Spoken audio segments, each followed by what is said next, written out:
vous souhaite la bienvenue pour un nouvel épisode des 33 minutes bien investies. Vous commencez un petit peu à connaître maintenant le principe.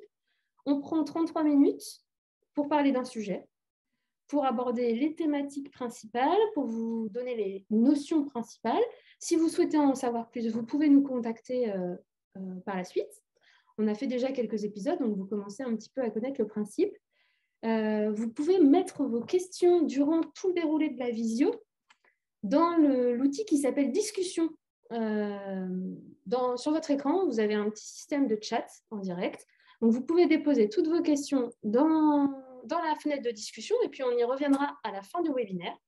Si toutefois, on n'a pas le temps de répondre à toutes les questions, sachez qu'on les note toutes et qu'on reviendra vers vous avec les réponses, il n'y a pas de souci. N'hésitez pas à laisser votre nom quand vous posez une question aussi parce qu'on n'a pas toujours le nom de l'interlocuteur.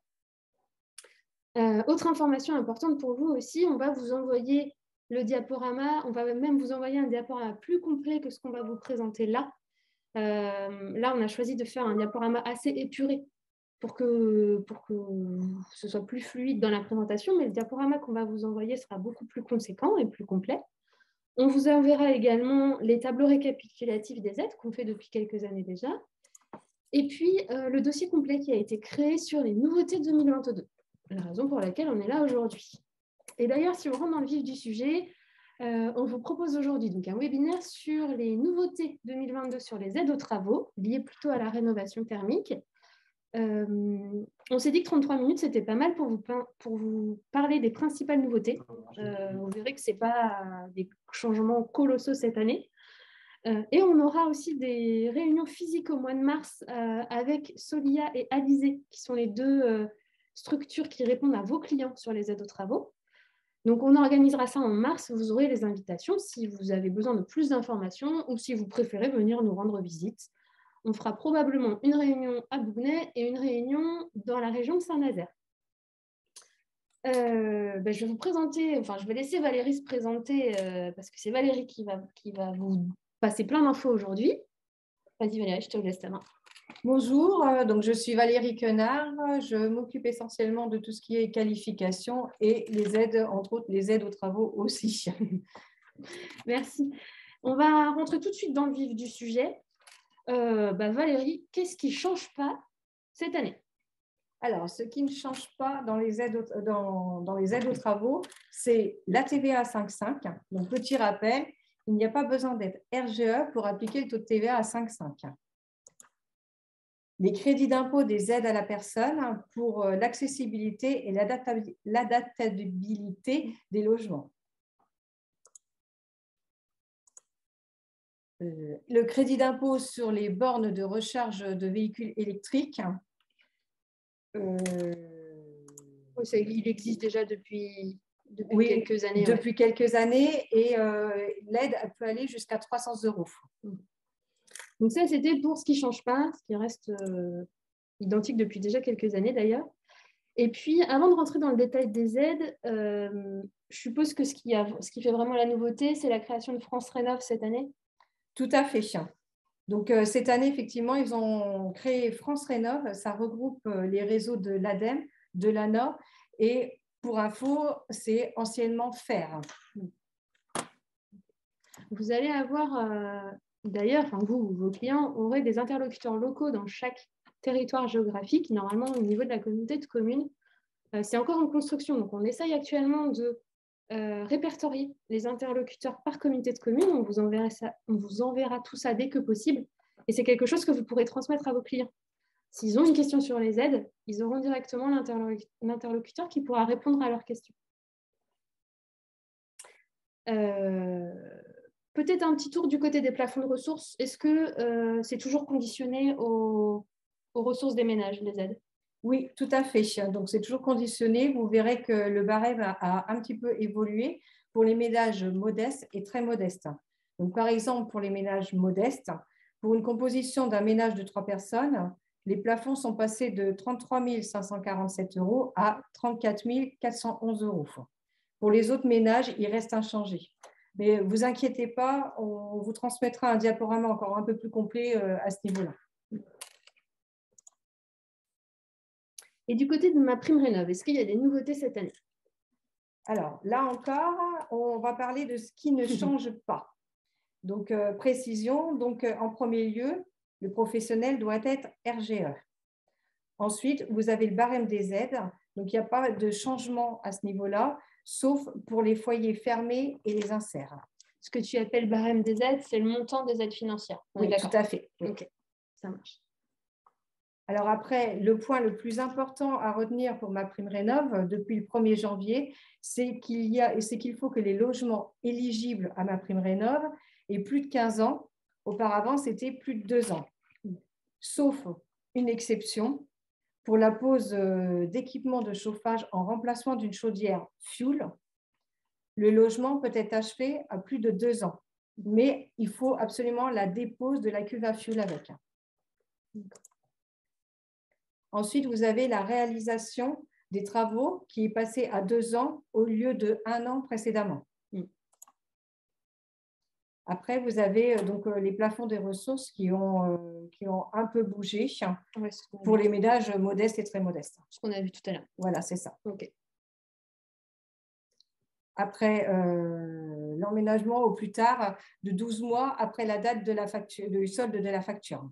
Oui, ils ont rajouté des petites informations sur l'habitation principale. Oui, aussi. Ça marche. Et puis, on a entendu parler, sans doute, vous aussi, de MaPrimeRénov' Sérénité. Oui.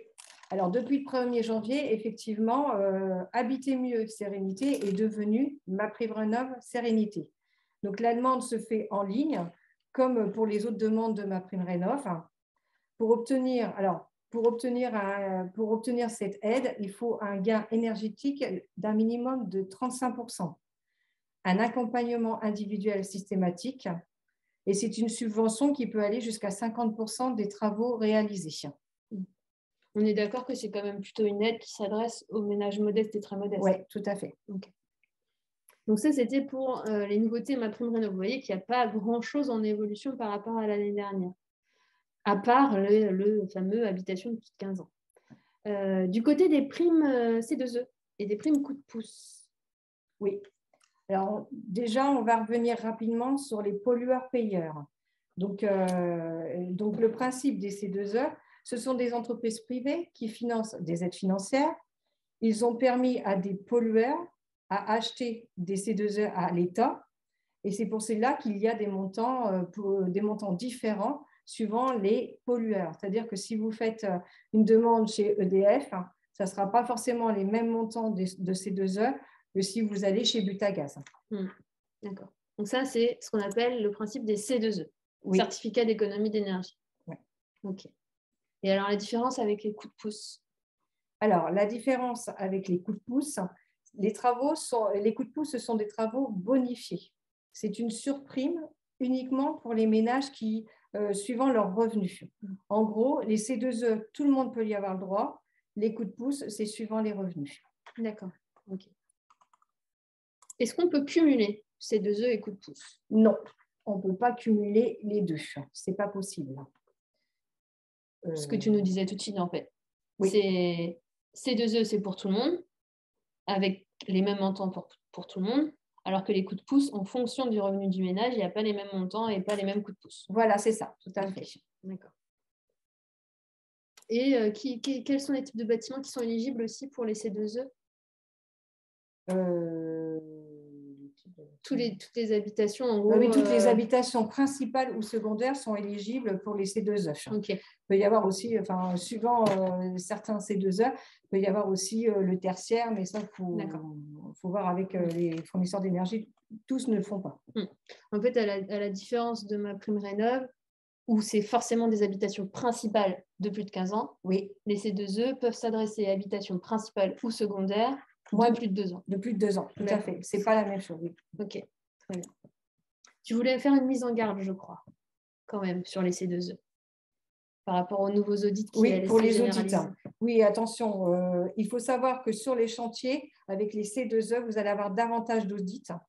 Et ces dispositifs vont même attendre que l'audit ait lieu avant de verser la prime. Donc, si vous déduisez les primes de vos factures, il faut faire attention parce qu'au final, vous risquez d'attendre peut-être un peu plus longtemps puisque tant que l'audit ne sera pas enclenché, ils ne vous paieront pas les montants. Voire même, ils peuvent refuser une prime Aussi. au bout. Ouais. D'accord. Okay. Tu as peut-être quand même un petit conseil à donner? Oui, vous pouvez faire les fiches, vous avez des fiches autocontrôle. Pour contrôler vos travaux, c'est quand même plus simple. Il ne faut pas hésiter à aller justement sur les sites. On vous avait donné les liens, vous aurez encore les liens sur le diaporama, parce que ça vous permet de vérifier vos chantiers et de repointer au fur et à mesure pour ne pas être embêté le jour de l'audit. Oui, ça peut servir même de manière générale sur tous les chantiers. En fait. Oui. Okay. Donc, en fait, rien de bien nouveau du côté des C2E. On a toujours les partenaires CAPEB. Oui. Alors, nos partenaires, c'est Butagaz, EDF et notre nouveau partenaire, Loris ENR. Par contre, petite info, Total, c'est fini depuis le 31 décembre. Et donc, il est remplacé avec Loris ENR depuis le 15 février. Et petite info, EDF, il faut bien changer si vous êtes client chez EDF au niveau des primes C2E. Il ne faut pas oublier de signer la nouvelle convention, sinon vous ne pourrez pas faire vos demandes de primes. Quand les artisans vont se connecter sur EDF, ils vont leur demander de signer un nouvel engagement. Oui, tout à fait. D'accord. Bon, bah, rien de bien nouveau non plus du côté des C2E. Et si on regarde du côté du montant des aides, on vous a remis le plafond de ressources parce que c'est quand même important, mais c'est la même chose que tout à l'heure. C'est juste que pour que vous l'ayez régulièrement dans le diaporama. Alors, pour les aides en menuiserie isolation, pas de changement effectivement. Par exemple, pour les ETI, vous verrez que pour des ménages très modestes, c'est toujours 25 € du mètre carré. Après, vous avez aussi au niveau, par exemple, des combles perdus et planchers bas, pour tout devis signé avant le 30 juin 2022 et il faudra qu'il soit achevé avant le 30 septembre 2022, ils peuvent obtenir des coups de pouce. On va vous parler tout à l'heure de la possibilité de cumuler les dispositifs. C'est pour ça que vous avez plusieurs colonnes aussi. Après, vous avez les packs et les chauffe-eau thermodynamiques. Donc là, c'est pareil, pas de changement. Vous verrez qu'au niveau des packs RO, pour des ménages intermédiaires, par exemple, ils peuvent toucher, avec ma prime rénov', 2 000 €. Changement, là par contre, il y a quelques changements au niveau des chaudières bois, au niveau des inserts, c'est ce que je vous disais tout à l'heure.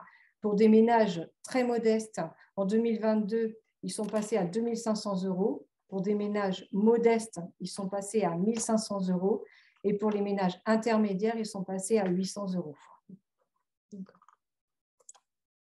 Pour le solaire et les chaudières gaz, donc pour le chauffage solaire combiné, pareil, il y a des petits changements au niveau des ménages très modestes et modestes. Donc pour les très modestes, c'est passé à 10 000 €. Pour les modestes, c'est passé à 8 000 €. Et pour info, le coup de pouce pour les chaudières gaz, il n'y a plus de coup de pouce, ça n'existe plus. Il y en avait avant et là, il n'y en a plus. Oui, ils sont arrêtés au 31 décembre. D'accord. Ensuite, pour les thermostats VMC et électricité, donc pour les thermostats avec régularisation et performance, il y avait des coups de pouce qui se sont terminés au 31 décembre 2021, mais attention, il faut que vous réalisiez les travaux avant le 30 avril 2022. Vous aviez aussi des coups de pouce pour les émetteurs électriques à performance pour remplacement d'anciens radiateurs, et là, c'est pareil, elle n'existe plus non plus. Oui, pas beaucoup de changements, un petit peu d'augmentation par-ci par-là, un petit peu de suppression par-ci par-là, mais rien de franchement très différent. Ouais. Et au niveau de la rénovation globale, on entend parler des fois de rénovation globale.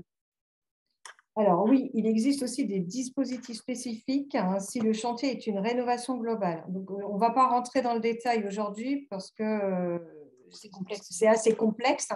Mais par contre, on vous joindra dans le diaporama, il sera assez complet pour que vous puissiez voir les aides que vous pouvez obtenir. Et on reste aussi à votre disposition si vous avez des questions plus spécifiques en cas pour vous.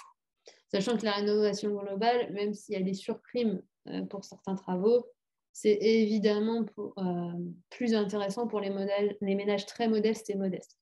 Donc, c'est un peu l'ambivalence, c'est qu'ils n'ont pas forcément les moyens, mais c'est là où il y a le plus d'aide. Donc, à voir si ce sont des dispositifs importants. Souvent, il y a un accompagnement par la collectivité ou par France Rénov qui se met en place. Donc, c'est souvent plusieurs travaux d'un coup ou à suivre. Autre petite nouveauté aussi cette année quand même, le fameux prêt avance rénovation. Je ne sais pas si vous en avez entendu parler. Est-ce que tu peux nous en parler un petit peu, s'il te plaît? Alors, donc, c'est un prêt hypothécaire accordé sous condition de ressources. Alors, c'est pour financer le reste à charge des travaux pour les propriétaires uniquement. Et il est quand même plus fait pour les ménages modestes et très modestes. Donc, vous avez des couples retraités quand ils ont des revenus annuels là, on a mis un petit exemple type de 34 250. Ils ont un reste à charge de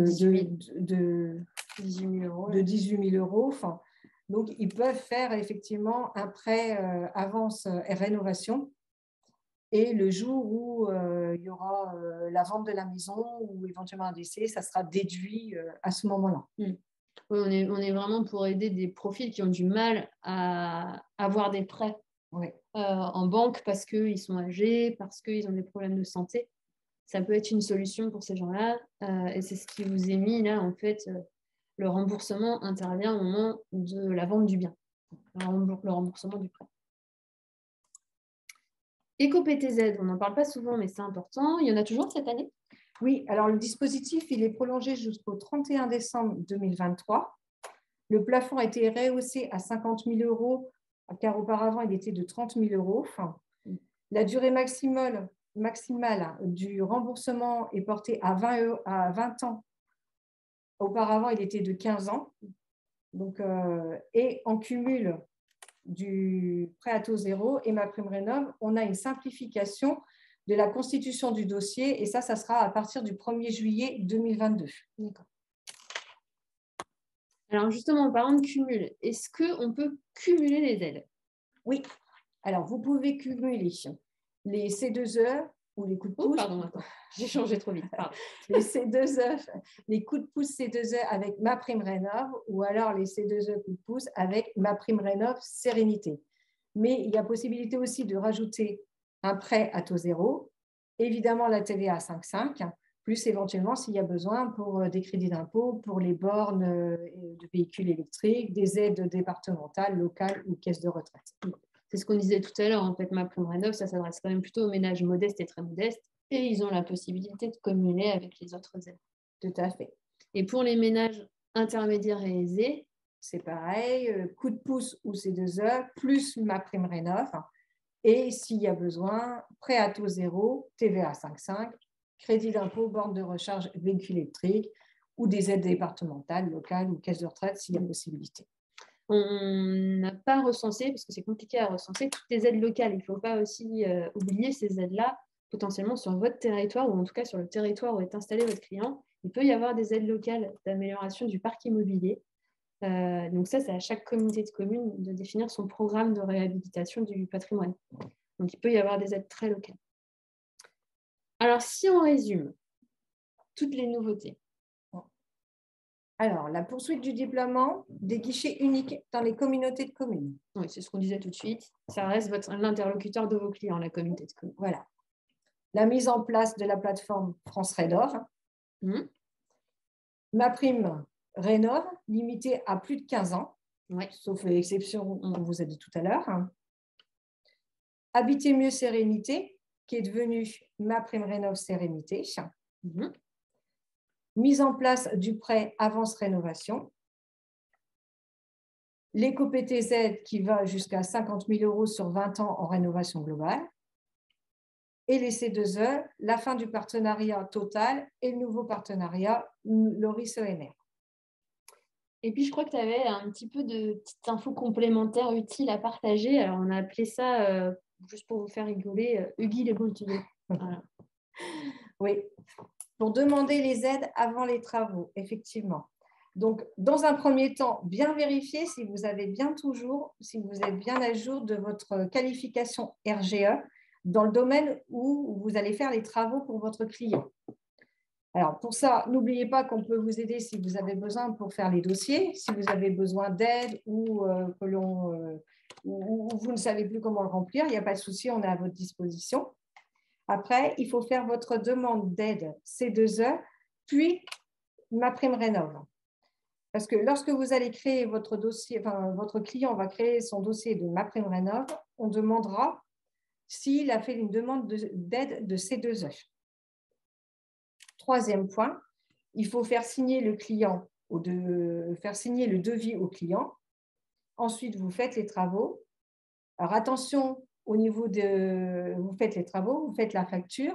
Et ensuite, faites attention à bien mettre les mentions sur les devis et les factures. Si besoin, on a un récapitulatif au niveau des mentions à mettre sur les devis factures. N'hésitez pas à nous les demander. On a été efficace, je trouve, parce qu'on est arrivé au bout de notre diaporama. On a mis nos coordonnées quand même à la fin. Voilà, vous voyez que je vais juste arrêter le partage d'écran pour pouvoir vous voir. Voilà. Waouh. Vous êtes nombreux. Donc, comme vous le voyez, il n'y a pas eu énormément de nouveautés cette année, à part l'exception des habitations de plus de 15 ans, qui est quand même la grosse nouveauté de 2022. Mais sinon, tant en termes de montant des aides que de modalités ou d'éligibilité, il n'y a pas énormément de changements cette année. Vous pouvez poser vos questions dans le chat ou ouvrir votre micro si vous voulez, parce qu'on a encore quelques minutes avant la fin. Hop là, je vais essayer d'afficher vos questions. Voilà. Être mandataire, qu'en pensez-vous? Ah, la bonne question. On va dire, je peux me permettre? Vas-y. Être mandataire, c'est une nécessité certainement pour certains de vos clients. C'est-à-dire que vous avez certainement des clients qui sont en difficulté face à soit au fait de compléter le dossier, soit au fait de comprendre les aides. Donc, ça peut être un vrai plus clientèle, si je parle du côté clientèle commerciale. Maintenant, il faut certainement aussi mesurer les risques pour vous, c'est-à-dire que vous rentrez dans la chaîne de validation des aides, c'est-à-dire que c'est votre responsabilité. Le montage du dossier, potentiellement. Alors, il y a plusieurs types de mandataires, hein, financiers ou juste administratifs, il me semble. Oui, administratif. Voilà. Mais voilà, vous rentrez dans la chaîne de constitution des dossiers d'aide. Donc, ça veut dire qu'il y a une forme de responsabilité. On a des adhérents qui sont mandataires aujourd'hui, qui ont fait la démarche. Oui, j'en ai quelques-uns. Il faut avoir un peu de temps aussi pour se consacrer à ça. Après, on ne va rien vous cacher, il y en a aussi beaucoup d'adhérents qui nous disent que c'est compliqué de faire les demandes d'aide, donc ils regardent un peu les barèmes et puis ils font des petites ristournes, quoi. Alors, c'est pas forcément mieux parce que ça vient de votre poche, ça vient pas de la poche de l'État, ce qui est un peu dommage. Mais ça peut se comprendre. On ne peut pas vous juger pour ça. Donc, être mandataire, je vais faire la Suisse. Je suis désolée, c'est une réponse de Normand. S'il veut ajouter quelque chose, je vais le dire. Non, j'avoue que je partage Alors après, si vous faites mandataire administratif, c'est vous qui allez vous faire tous les papiers. Et c'est vrai que le client, si jamais il y a un souci avec le dossier, il peut aussi vous faire attention, il peut être mécontent parce que si vous avez oublié quelque chose ou quoi que ce soit. Donc, ouais, je suis comme Mélanie, effectivement, assez partagée là-dessus. Et après, c'est vous si vraiment vous avez besoin, parce qu'effectivement, souvent vous me dites, il y a des personnes, c'est des personnes âgées, ils sont tout seuls, il faut les aider, oui, certes, mais les mandataires, après, il faut faire attention. Il ne faut pas oublier aussi que normalement, France Rénov' et les guichets uniques ont pour vocation d'accompagner les particuliers. C'était avant une grosse machine nationale qui est en train de se rapprocher de plus en plus des territoires. Ils ont normalement cette casquette-là. Alors après, vous allez me dire aussi, oui, mais bon, si je mets ça dans les mains de France Rénov', est-ce qu'il va me conseiller moi en tant qu'artisan intervenant? Normalement, oui. Normalement, il n'a pas le droit à intervenir, à dire on change vous changez d'entreprise. Voilà. J'ai lu que j'avais loupé une question, pardon. Concernant les C2E, vous parlez d'audit. Est-ce que ce sont des audits en plus de ceux de qualité LR? Oui, tout à fait. Ce sont des audits qui seront enclenchés en plus. C'est les C2E qui vont être contrôlés maintenant. Alors, de plus en plus, dans l'année, vous allez voir au fur et à mesure. va y avoir effectivement des audits de plus en plus. Ils vont contrôler et ils ont pour but, je sais que les fournisseurs d'énergie, justement, n'arrêtent pas de nous le dire, qu'il va y avoir des audits presque systématiquement sur des chantiers. Ils ne sont pas à la charge de l'entreprise, hein, par contre. Ce n'est pas des audits comme le RGE. Et vous ne le saurez pas forcément. Voilà. Vous serez au courant qu'il y a eu un audit chez votre client que s'il y a un problème. Ou alors parce que votre client vous l'aura dit. S'il ne vous l'a pas dit, vous ne serez pas forcément au courant. Ce sont bien ce qu'on a appelé tout à l'heure les pollueurs payeurs, les obligés qui prennent en charge le coût des audits. Ce n'est pas vous ou ce n'est pas le client. En gros, c'est du contrôle d'argent public. Hein. Ils veulent contrôler là où va l'argent et contrecarrer les fameuses aides à 1 euro. Autre question. Bonjour, pourriez-vous transmettre les mentions de vie facture en même temps que le diaporama? On peut, c'est noté. Merci, on va faire.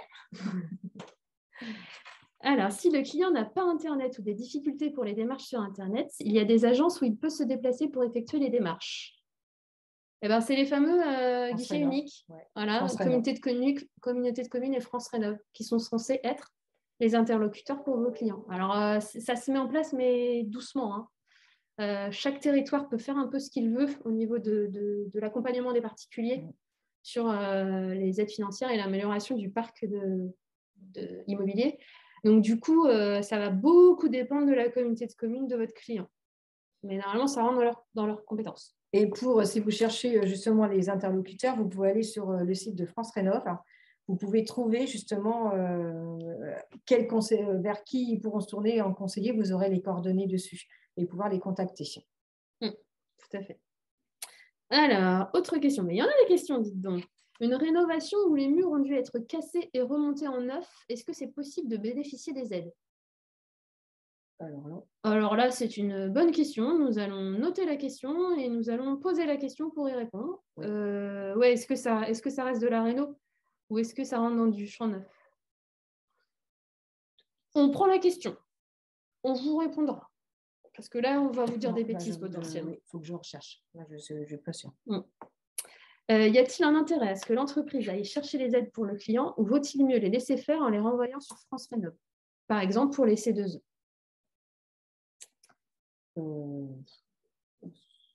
Tout dépend. En fait, avec les dispositifs CAPEB, sur les C2E, vous allez avoir, vous, une prime en tant qu'artisan. C'est-à-dire que vous allez être rémunéré en tant qu'artisan. Votre client va avoir une aide. Vous allez en avoir une. Maintenant, c'est ce qu'on vient de dire, c'est un engagement un petit peu de paperasse quand même. Ouais. Si vous laissez votre client, il peut aller s'adresser à qui il veut. Il peut aller chez Leclerc pour avoir des bons d'achat, il peut aller s'adresser à EDF en direct. Il y en a plein sur la place publique qui font des C2E. Donc, on va dire que ça peut être un argument concurrentiel de dire je m'occupe de vous demander les C2E pour vous. Voilà, mais c'est ce qu'on disait tout à l'heure, ça entraîne aussi un travail administratif pour vous potentiellement. Ouais, tu valides ce que je dis? Je valide. Alors, question, y a-t-il beaucoup d'audits de réaliser et quels sont les retours? Éléments manquants sur facture de VIP ou problèmes de mise en œuvre? Alors, oui, apparemment, alors on a eu quelques retours, mais ça, on verra ça dans une prochaine réunion qu'on souhaiterait mettre en place pour vous aider à faire les audits, parce qu'on voudrait mettre en place une réunion justement avec Calibat et un auditeur pour qu'il vous fasse les remontées justement au niveau des audits, ce qui va et ce qui ne va pas, ce qu'il constate lui. Comme ça vous permettrait d'échanger davantage avec le terrain en fait. Alors, ce qui se passe. Là, vous parliez, Monsieur Renaud, vous parliez des audits C2E ou des audits RGE? Parce qu'on n'a pas la précision. Les audits C2E, on n'a pas encore beaucoup de recul, ça commence tout juste. Et audit RGE, ce que tu disais tout de suite, oui, avec là, ce sera avec Calibat et on sait déjà là où ça pêche. En général, on sait. Donc, je ne sais pas si vous parlez de C2E ou de RGE. N'hésitez pas. Audit C2E, ok. Donc, audit C2E, on n'a pas encore beaucoup de recul. Ça commence tout juste à monter en puissance, donc on n'a pas encore beaucoup de recul. Et puis, ça va certainement être très dépendant des auditeurs. On ne va pas se voiler la face. Ça va certainement être très dépendant des auditeurs et donc des territoires géographiques. Par contre, je sais qu'on va avoir au niveau des auditeurs, parce que j'ai certaines entreprises qui me disaient, mais je suis pas, enfin, les clients appellent en disant, mais je vais être contrôlé par telle entreprise, enfin, tel organisme. Ils ne savent pas si c'est vraiment l'organisme en conséquence ou pas, si c'est vrai ou si c'est une arnaque. Donc ça, n'hésitez pas à nous contacter. Je sais que notre confédération va nous donner justement la liste des auditeurs pour qu'on sache un petit peu si c'est de l'arnaque ou pas. Alors, et des audits que nous devrons payer. Je suppose que c'était pour savoir si les audits C2E, c'était à votre charge. Donc, les audits C2E ne sont pas à votre charge. France Rénov est un service gratuit, neutre et indépendant qui conseille les particuliers, mais aussi les entreprises tertiaires et les professionnels de la rénovation. Merci pour la précision. Effectivement, vous pouvez aussi, vous, aller poser des questions à France Rénov. Ils sont là pour répondre à toutes vos questions. Lors d'une réunion d'information, il nous a été dit que le client ne pourra pas faire plusieurs demandes à quelques années d'intervalle, donc faire attention aux travaux demandés. Est-ce que vous confirmez? Alors ça, j'ai eu la question il n'y a pas longtemps et j'ai encore pas la réponse. Toi aussi, tu hésites? J'hésite. Non, on attend la réponse. J'ai une autre collègue d'un autre département, c'est pareil. On est toutes les deux en attente parce que là, je ne peux pas vous répondre. Je ne sais pas. J'attends la réponse. Donc ça, on vous contactera, on vous dira à ce moment-là la réponse, on vous communiquera la réponse après. Ça marche. Avons-nous une obligation légale de modifier 10 fois un devis ou une facture pour un client qui s'occupe de son dossier C2E? Ça, c'est, il n'y a pas les bonnes mentions et donc il réclame le devis et la facture encore et encore, c'est ça? Ben, j'ai envie de dire, on va vous envoyer le document avec toutes les mentions complémentaires, puis vous allez rajouter une feuille entière de mentions complémentaires sur vos devis, parce que vu tout ce qu'ils demandent, c'est un peu long. Mais c'est vrai que c'est un peu exigeant quand même, hein. On ne va pas se voiler la face. Il y a beaucoup de choses à mentionner, que ce soit sur le devis ou sur la facture. Il n'y a pas d'obligation légale dans le fond. Mais bon, après, c'est de la relation commerciale, quoi. Si vous ne le faites pas, il n'y aura pas la prime. Voilà. Donc, il n'y a pas d'obligation légale. Mais sachez que nous, quand on va vous envoyer les mentions à mettre sur les devis factures, ça change tellement qu'elles ne seront peut-être pas forcément sur certains fournisseurs d'énergie, ne seront peut-être pas forcément à jour. Ils vont vous rajouter encore quelque chose, peut-être une semaine ou 15 jours après, quoi. On ne va pas se voiler la face, hein, c'est quand même de la distribution d'argent, donc ils sont exigeants derrière eux pour filtrer aussi. Hein. Donc, en plus, chaque fournisseur d'énergie peut avoir ses propres exigences. C'est un peu compliqué. Merci de nous adresser dès maintenant les noms des entreprises qui peuvent auditer les C2E. Bah, si on en a le point, on vous l'envoie. Alors, je ne les ai pas encore tout de suite. Ils doivent nous les envoyer, notre confédération, mais je ne les ai pas encore. Mais dès que je les aurai, effectivement, on vous les enverra, on communiquera. Il y a un petit commentaire après. Ah bon. Il faut savoir que les personnes qui analysent n'y connaissent rien et ne peuvent pas analyser les différents termes. Je suis assez d'accord. Pour information, j'ai été auditée. Oh là là, mais ça va vite, on était censé arrêter à 48. On prend les 2 derniers commentaires et après on va couper parce que sinon ça ne fera pas 33 minutes et c'est pas bien. Pour information, j'ai été auditée par Total. L'auditeur a confondu laine de verre et laine de roche et expliqué à mon client qu'il y avait 12 cm d'isolant à la place des 26 cm prévus et posés. Heureusement qu'un DP a été fait par le client qui a prouvé le contraire. C'est ce qu'on disait, hein, les audits de ces 2 ans, on ne sait pas trop qui va les faire. C'est un peu compliqué. Mais ça, quand vous avez des remontées comme ça, il ne faut pas hésiter à nous les donner. Moi, je communique tout ça à notre confédération qui, elle, retransfère tout ça aux fournisseurs d'énergie. Si jamais c'est des partenariats avec nous, qu'on puisse leur refaire des remontées pour qu'ils puissent voir avec les auditeurs pour peut-être leur faire une formation ou éventuellement changer d'auditeur s'il faut. Et dernière question, avec les nouveaux logiciels de chiffrage, une fois la facture éditée et validée, nous ne pouvons plus intervenir dessus. Ouais. Maintenant, ils ne veulent plus de correction manuelle. Ouais. Comment faire? C'est une bonne question. On ne va pas se voiler la face que dans le monde de l'idéal, vous avez mis les bonnes mentions dès le départ. Maintenant, c'est très dur de vous dire ça parce que c'est impossible. C'est ce qu'on vient de dire. Hein, ils sont exigeants a posteriori. On ne va pas se voiler la face aussi qu'il y a certaines personnes qui font un petit peu des montages pour faire que ça marche sur les factures. Une fois qu'elles sont sorties, c'est pas bien, mais on est d'accord. Mais voilà, je suis d'accord avec vous qu'on a ce vrai problème-là. Et nous, c'est un des problèmes qu'on a noté et qu'on a fait remonter, c'est que d'un côté, on a un niveau d'exigence qui augmente, mais des outils qui ne peuvent pas s'adapter. Parce que si vous adoptez leur système, normalement, vous faites une annulation de facture et vous refaites une facture. Donc, ce qui fait que vous avez des avoirs, vous avez, ça enclenche beaucoup de choses, effectivement. Voilà. Super. Eh bien, écoutez, je vous remercie. On a un petit peu débordé, mais c'est parce que c'était intéressant et important. On va vous envoyer là, dans l'après-midi le replay de la vidéo, les différents documents dont on a parlé tous ensemble, le diaporama complet, et surtout, vous n'hésitez pas à nous rappeler s'il y a une question. Quand on peut y répondre tout de suite, on y répond tout de suite. Si jamais on ne peut pas répondre, on cherche et on vous rappelle. Voilà. Je vous remercie. Je vous donne rendez-vous le mois prochain pour un prochain 33 minutes. Je ne sais pas encore quel sera le thème. Si vous avez des idées, n'hésitez pas. On va vous envoyer aussi un petit questionnaire de satisfaction. Vous pourrez mettre vos idées. Et puis, je vous souhaite un très bel après-midi gris, mais souriant quand même. Voilà. Bon après-midi à tous. Merci. Merci, au revoir.